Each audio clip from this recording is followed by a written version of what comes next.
মানুষ বলে নিজের পায়ে দাঁড়াও, নিজের পায়ে দাঁড়াও। আসলে নিজের পায়ে যদি মানুষ না দাঁড়াতে পারে তাহলে এক একটা জিনিসের জন্য কিন্তু মানুষের ওপর ডিপেন্ড করে চলতে হয়।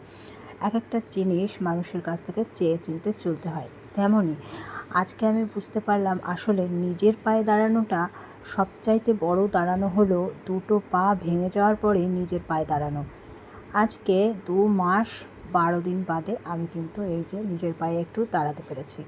আসলে এই এতগুলো দিন আমি কিভাবে যে কাটালাম সেটা শুধু আমি জানি, আর যারা আমাকে চালালো তারা জানে। তো এক একটা জিনিসের জন্য প্রত্যেকটা মানুষের কাছে কিন্তু আমাকে নির্ভরশীল হয়ে পড়তে হয়েছিল, আর এই ব্যাপারটা কিন্তু ভীষণই কষ্টের। আর নিজের পায়ে দাঁড়ানো বলতে অবশেষে আমি বুঝলাম এটাই আসল, প্রকৃতপক্ষে নিজের পায়ে দাঁড়ানো হলো এটাই, ভগবানের দেওয়া দুটো পায়ের ওপর ভর করে দাঁড়ানো। সেটা নয় যেটা আমরা নিজের রোজগার করে ভবিষ্যতের জন্য নিজেকে তৈরি করতে পারি, নিজের ভবিষ্যৎ তৈরি করতে পারি। প্রথম নিজের পায়ে দাঁড়ানো এটাই বোধহয়।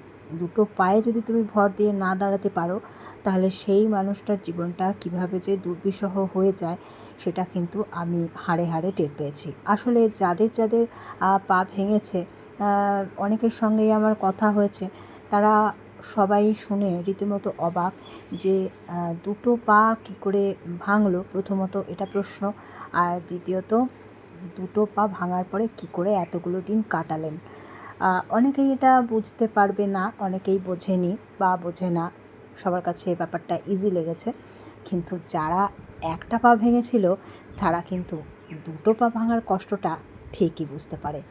তো যাই হোক, যাদের ওপর ঘটে যায় এরকম কিছু দুর্ঘটনা, একমাত্র তাদের পক্ষেই এই সমস্ত কষ্টগুলো বোঝা সম্ভব, আর বাকিদের পক্ষে একেবারে